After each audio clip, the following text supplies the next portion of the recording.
Good evening दोस्तों, मैं अपना चैनल एग्ज़ाम कोड में आपका स्वागत करता हूं। आज हम बात करने वाले हैं साइंस के बहुत ही मोस्ट इम्पॉर्टेंट और बेहतरीन क्वेश्चंस के बारे में। ठीक है, ये क्वेश्चन किसी न किसी एग्ज़ाम में बार बार पूछा गया है। MPPCS, IAS, PCS, UPSSC, लेखपाल, SSC, NTPC, ग्रुप डी, ऐसे कोई भी एग्ज़ाम नहीं है जिसमें ये क्वेश्चन ना आए। साइंस के क्वेश्चन मोस्ट इम्पॉर्टेंट होते हैं। लगभग अगर बात कर लूँ तो कम से कम 15 से 16 नंबर के क्वेश्चन अगर आप मेरी क्लास लेते हो, ठीक है, तो क्लास लेने के बाद आपको जो भी क्वेश्चन मैं कहूँ कि ये इम्पॉर्टेंट है, ऐसे तो हर एक क्वेश्चन इम्पॉर्टेंट है, कुछ क्वेश्चन आपको पता भी होंगे।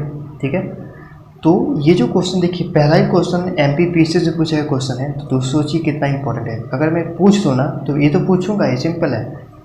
आपको पहला और दूसरे क्वेश्चन का आंसर आपको अपने आप ही देना होगा। ठीक है ना, ये मैंने कमेंट बॉक्स में ऑलरेडी मैं रोज़ पूछता हूँ कि आपको बताना होता है कि पहले और दूसरे क्वेश्चन का आंसर क्या होगा।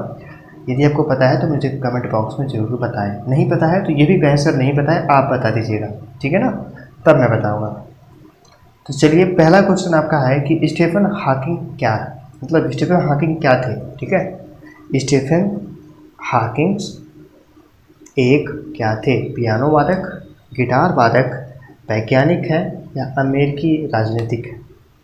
तो ये आपको बताना है। बहुत ही अच्छा क्वेश्चन है, इम्पॉर्टेंट है। तो देखिए आपको क्या समझ में आता है कि क्या आपको ये क्वेश्चन पता है कि जो स्टीफन हॉकिंग थे वो क्या थे। ठीक है ना, तो अगर आपको पता होगा तो आप मुझे ज़रूर कमेंट करके बताइएगा। ठीक है, और देखिए नेक्स्ट क्वेश्चन आपको बता देता हूँ कौन सा है, ये आपका टेस्ट रहेगा। नेक्स्ट क्वेश्चन है कि निम्नलिखित वैज्ञानिकों में से किसने भौतिक विज्ञान और जीव विज्ञान दोनों विषयों में अनुसंधान किया?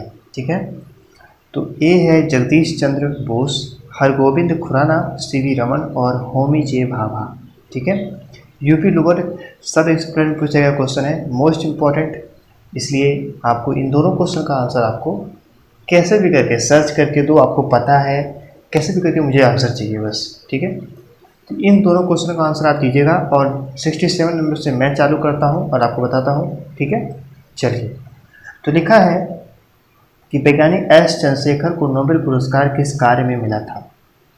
तो दोस्तों, जो वैज्ञानिक S चंद्रशेखर थे, इनको जो नोबेल पुरस्कार जो दिया गया था, ठीक है, वो किस में दिया गया था ये पूछा गया है। ठीक है ना, तो इसका जो राइट आंसर है वो हो जाएगा हमारा नक्षत्र भौतिकी में वैज्ञानिक S चंद्रशेखर को नोबेल पुरस्कार दिया गया था, नक्षत्र भौतिकी में। ठीक है, तो आपका ए इज राइट आंसर। MPPCS से पूछा गया क्वेश्चन है, मोस्ट इम्पॉर्टेंट है। ठीक है, नेक्स्ट क्वेश्चन देखिए, मिलान वाला क्वेश्चन आ गया। जैसे कि मैंने बताया था कि मिलान वाला क्वेश्चन सबसे आसान होता है, बहुत ही आसान मक्खन जैसा क्वेश्चन होता है अगर आपको पता होगा तो। अगर आपने एक दो को अगर सही से लगा लिया तो आपका आंसर मतलब चुटकियों में आ गया। ठीक है, तो इतना सिंपल है, एम्पियर, वाट, वोल्ट, कैलोरी, जूल, ओम। तो इन सब चीज़, ये जो सब चीज़ें दी हुई हैं ना, बहुत ही आसान है। ठीक है ना, तो अगर सपोज दैट कि आपको ओम का पता है, ठीक है, कार्य का पता है, ठीक है, कार्य का मात्रक क्या होता है, कैलोरी का क्या होता है, वोल्ट का क्या होता है, वाट का क्या होता है, सामर्थ्य का क्या होता है। ठीक है ना, इसके बारे में पूछा गया है क्वेश्चन। ठीक है, तो इसका जो अगर हम बात कर लें तो हमारा जो कौन सा हो जाएगा, एम्पियर क्या होता है। अगर हम बात कर लें तो एम्पियर का क्या होता है, वो होता है धारा। ठीक है, तो देखिए कि ए में 2 दिया हुआ है, कहीं पे ए में 2 दिया है, बहुत जगह दिया है। देखिए इसमें 1 दिया है, ए में 2, और इसमें दिया है ए में 2। ठीक है ना, अच्छा चलिए अब आगे देखते हैं। वॉट का क्या होता है? वॉट का होता है, क्या होता है बताइए? वॉट का होता है सामर्थ्य। ठीक है, तो बी का 1 कहीं दिया हुआ है, देखिए बी का 1 दिया है, बी का 1 भी दिया हुआ है पहले दूसरे में। ठीक है, कोई दिक्कत नहीं, एक और ट्राई करते हैं। अब हम वोल्ट के बारे में बात करेंगे। वोल्ट का क्या होता है? वोल्ट का आपको पता है क्या होता है? आपको बताना है वोल्ट का क्या होता है। ठीक है ना, अगर हम बात कर ले वोल्ट का, ठीक है, तो वोल्ट के बारे में अगर आपको पूछना हो तो क्या बताओगे आप? ठीक है ना, तो वोल्ट का होता है विभवांतर। ये तो सिंपल ही है ना, वोल्ट का होता है विभवांतर। तो देखिए C का 4 कहीं दिया हुआ है, मतलब C का 4 दिया हुआ है, मतलब B, तो B is a right answer. ठीक है, देखिए आपने 3 चीज़ों को पता लगा लिया और आपका तुरंत आंसर पता हो गया। तो देखिए ये सब तो बहुत ही आसान था, ठीक है, इसलिए आपको पता होगा वोल्ट का विभवांतर होता है, एम्पियर का क्या होता है, धारा होता है, वॉट का क्या होता है, वो सामर्थ्य होता है। तो आपका सेकंड ऑप्शन आपका सही हो गया। ठीक है, 69 क्वेश्चन है कि एक न्यूटन का बल बराबर होता है। इंपॉर्टेंट क्वेश्चन है, एक न्यूटन का बल बराबर कितने का होता है, ये बताइए आप। तो दोस्तों इसका जो अगर राइट आंसर बात करूँ तो एक न्यूटन में कितना होता है, वो होता है हमारा 10 की पावर 5 डाइन। ठीक है, 10 की पावर 5 डाइन। ठीक है, कितना, 10 की पावर 5 डाइन। तो D is a right answer.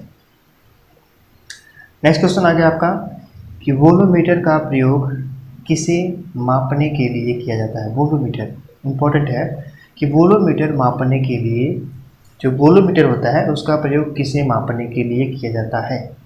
SSC tax assistant में पूछा गया क्वेश्चन है, इंपॉर्टेंट है। तो वोलोमीटर का जो प्रयोग किया जाता है वह किया जाता है तापमान मापने में। ठीक है, तो B is the right answer. Radar के बारे में बात कर लें तो रडार का आविष्कार किसने किया था, ये मैंने आपको बताया था।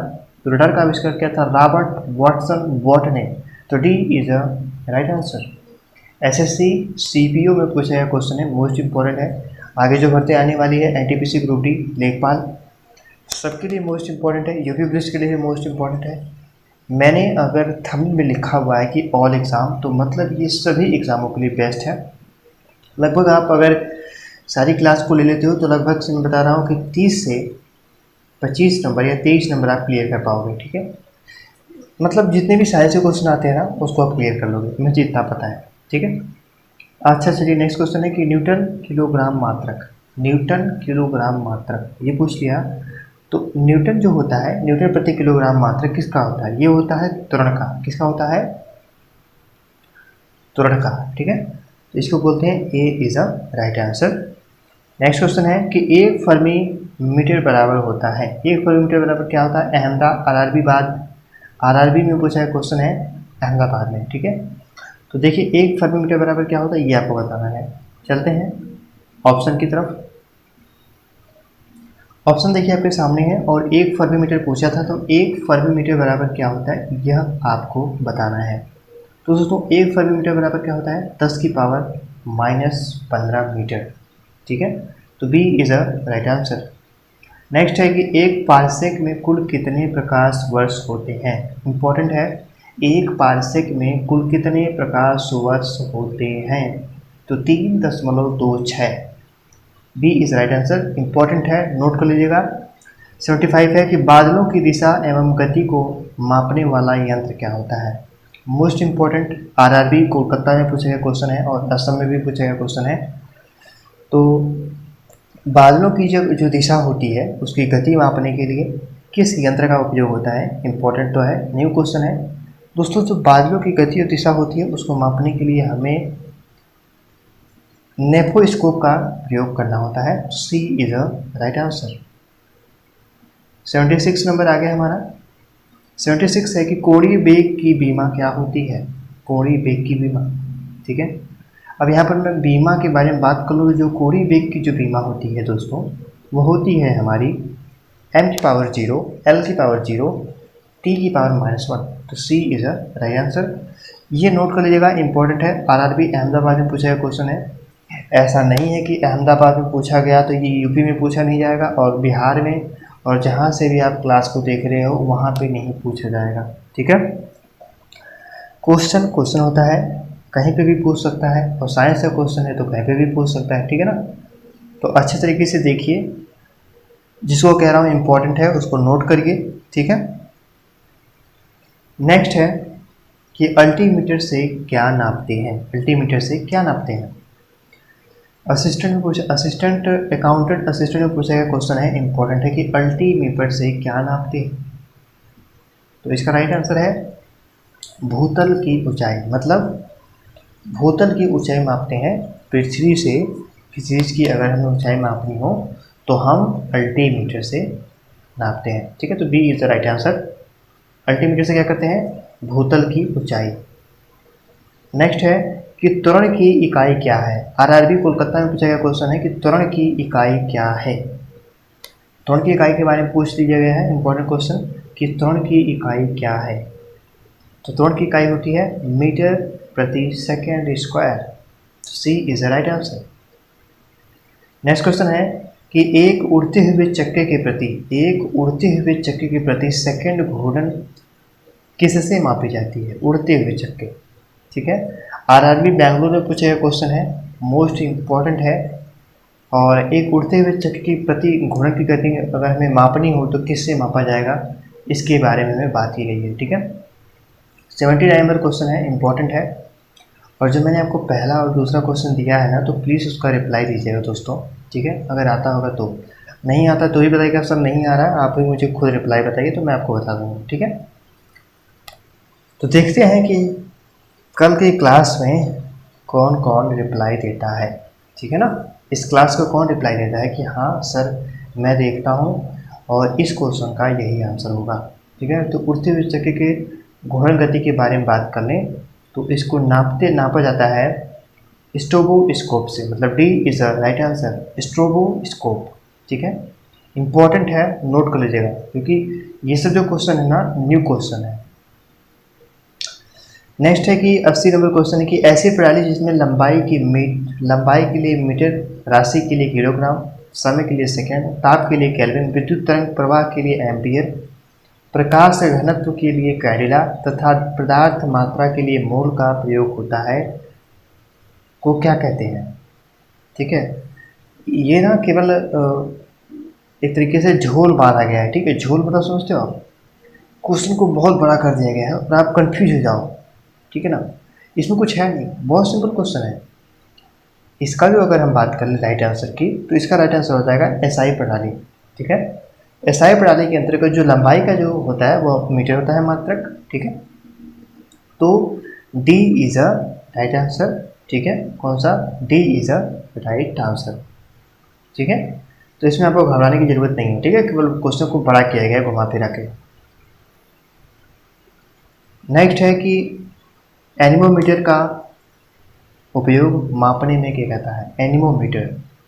एनीमोमीटर का उपयोग मापने में किया जाता है, कैसे किया जाता है ये आपको बताना है, ठीक है। तो दोस्तों एनीमोमीटर का उपयोग जो किया जाता है वो किया जाता है पवन का वेग मापने में, ठीक है। तो B is a right answer. Gorakhpur में पूछा गया क्वेश्चन है, इंपॉर्टेंट है। नेक्स्ट क्वेश्चन है कि एक घूर्णनी फ्लाई व्हील का आरपीएम निम्नलिखित द्वारा मापा जाता है, ठीक है। किसी घूर्णनी फ्लाई व्हील का अगर हमें आरपीएम मापना हो तो किस तरीके से नाप सकते हैं? आरआरबी में पूछा गया क्वेश्चन है, मोस्ट इम्पॉर्टेंट।